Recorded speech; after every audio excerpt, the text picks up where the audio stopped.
오늘은 부르심을 받은 자리에서 하나님과 동행하라라는 제목으로 같이 하나님의 말씀 나누도록 하겠습니다. 우리가 지난 큐티 말씀을 이렇게 봤을 때 이 부부가 자기 권리만 주장하지 말고 하나님이 세우신 관계 안에서 서로를 섬길 것을 권면했습니다. 그런데 이 바울의 권면은 이 부부 간의 관계에서만 머물러 있지 않습니다. 오늘 본문 말씀을 보게 되면 바울은 결혼의 자리에서뿐만 아니라 할례자든 무할례자든 종이든 자유인이든지 각 사람이 하나님의 부르심을 받은 자리에서 하나님과 함께 거할 것을 말하고 있습니다.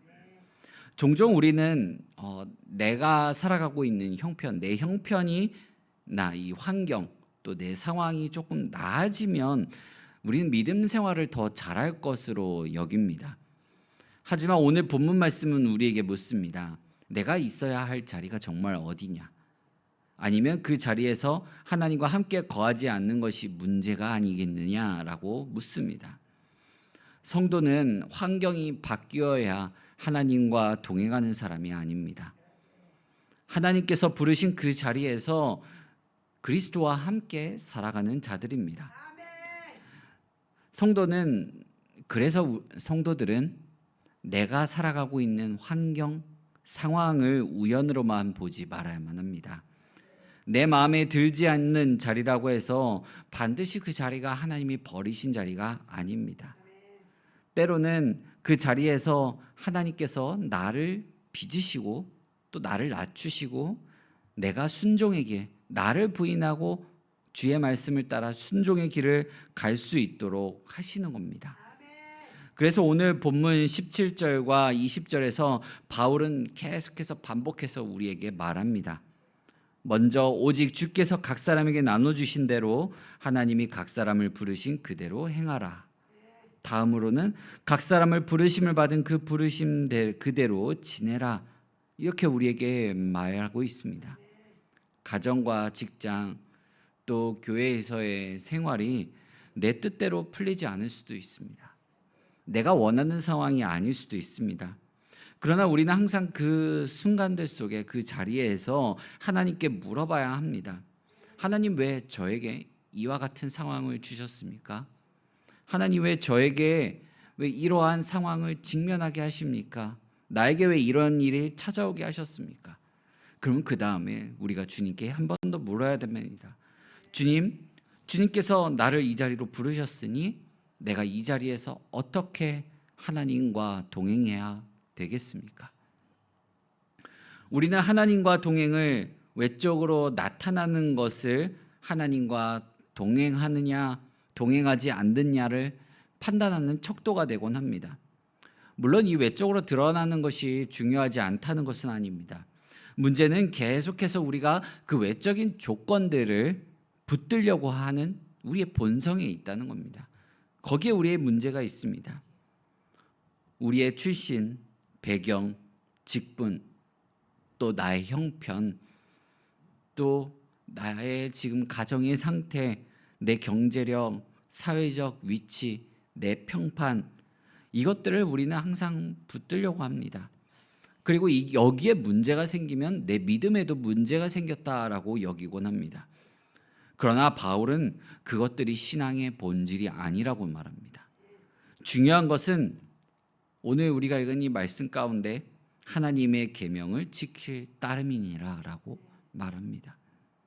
그러면 하나님의 계명을 지킨다는 것은 어떻게 살라는 것일까요? 17절 말씀에서는 행하라라고 그대로 행하라라고 전합니다. 행하라라는 것은 헬라어로 페리파테오라고 해가지고 생활하라, 살아가라라는 뜻입니다. 우리는 이 두 가지 조건을 명심하면서 살라는 뜻입니다. 첫 번째는 뭐냐면 주께서 각 사람에게 나눠주신 대로 살라는 것입니다. 주님께서 각 사람에게 나눠주신 것은 현재 우리의 일상생활 속에서 내가 속한, 내가 차지하고 있는 삶의 터전을 뜻합니다.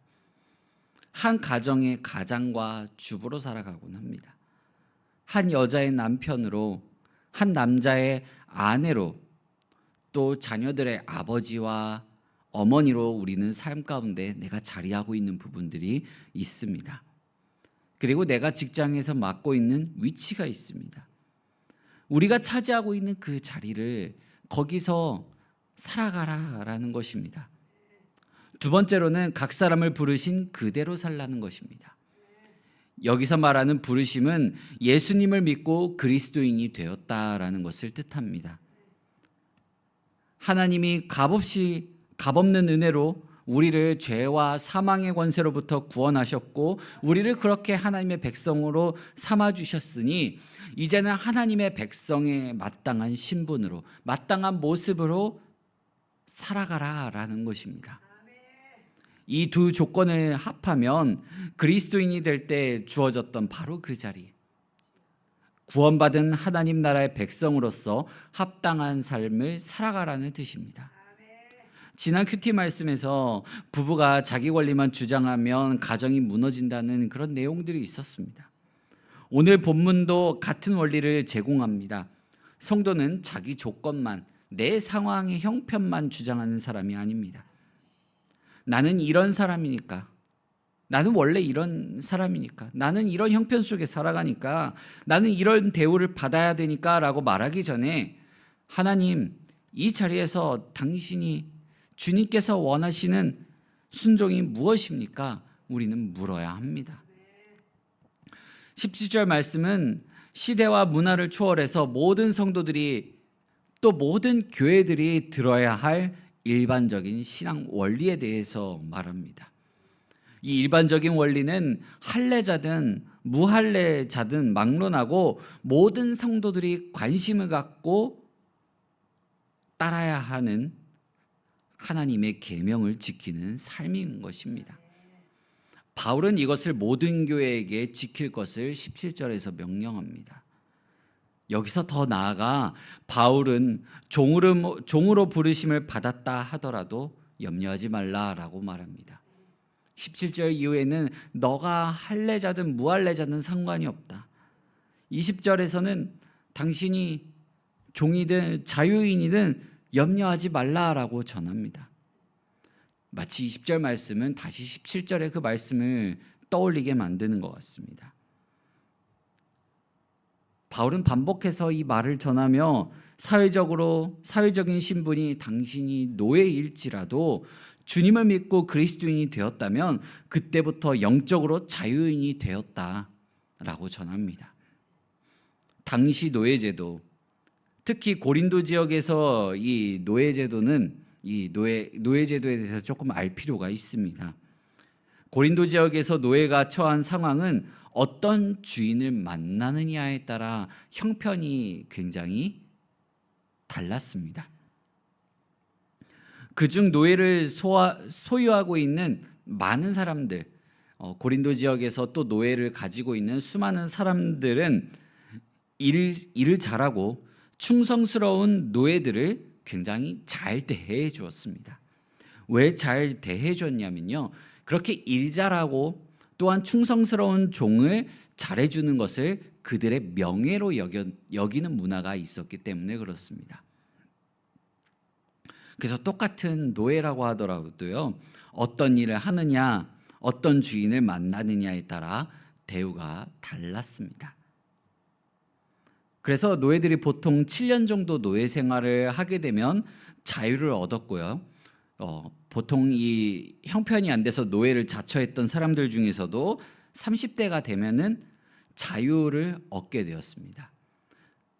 근데 노예가 보통 이 자유를 쟁취하게 되잖아요. 그러면은 아무도 그를 보호해 줄 수 있는 보호 장치가 없었습니다. 오히려 더 척박한 환경 속에 경제적인 위협을 받아 생계가 위험했습니다. 그런데도 자유를 갈망했습니다. 다른 경우로 노예로 일하면서 모은 돈을 가지고서 그 돈을 내가 주인에게 지불하고 내가 빚졌던 주인에게 그 돈을 지불하고 자유를 얻기도 했습니다. 근데 그 중에서도 어떤 노예들이 있었겠습니까? 자유를 얻지 못한 노예들도 있었습니다. 7년이 넘어도 30이 넘어도 형편이 나아지지 않는 노예들도 있었던 것입니다. 바울은 노예였지만 이 믿음을 가지고 있는 그리스도인들을 향하여 무리하게 노예의 상태에서 벗어날 필요가 없고, 너희가 이미 믿음을 가져 영적으로 자유를 얻었으니 얼마나 좋은 일이냐라면서 안심시키며 그들이 믿음 가운데서 살아갈 것을 권합니다. 하지만 바울은 그들이 노예 상태로만 머물러 있기를 원하지 않았습니다. 바울은 우리의 힘든 형편, 성도들의 힘든 형편을 마치 그 자리를 미화시켜 가지고 그대로 그 자리에만 있기를 바라던 사람이 아니었습니다. 그래서 21절 말씀을 보게 되면 내가 자유롭게 될 수 있거든 그것을 이용하라 라고 말합니다. 너가 형편이 나아질 수 있다면, 법 안에서 또 주님의 말씀 안에서 너가 형편이 나아질 수 있다면 그 기회를 붙잡고 열심히 하라라고 권합니다. 사랑하는 성도 여러분, 세상 속에서 우리가 어떤 상황, 어떤 위치에 있든지 그 무엇도 우리의 영적인 자유함을 빼앗을 수가 없습니다. 그렇게 우리는 어떤 상황 속에서 어떤 어려움이 오더라도 주님이 우리와 함께 하신다면 넉넉히 이겨낼 수 있는 힘을 그 안에서 얻을 수가 있습니다. 23절 말씀은 노예 신분의 성도들이건 자유인의 신분을 가지고 있던 성도들이건 모든 성도들이 함께 유념해야 될 교훈을 제시합니다. 너희는 값으로 사신 것이니 사람들의 종이 되지 말라라고 말씀합니다. 바울은 성도들은 주님이 값을 지불하고 사셨기 때문에 빼도 박도 못하게 주님의 노예가 된 자들임을 상기시킵니다. 여러분, 우리는 이 한자 성어 중에 맹모 삼천지교라는 말을 다 아실 것입니다. 이게 뭡니까? 맹자의 어머니가 맹자의 교육을 위해 이 환경을 계속 바꿨던 것입니다. 물론 사람은 이 환경의 영향을 굉장히 많이 받습니다. 하지만 우리 그리스도인은 환경의 소유, 형편의 소유, 내가 만나고 있는 사람의 소유가 아닙니다.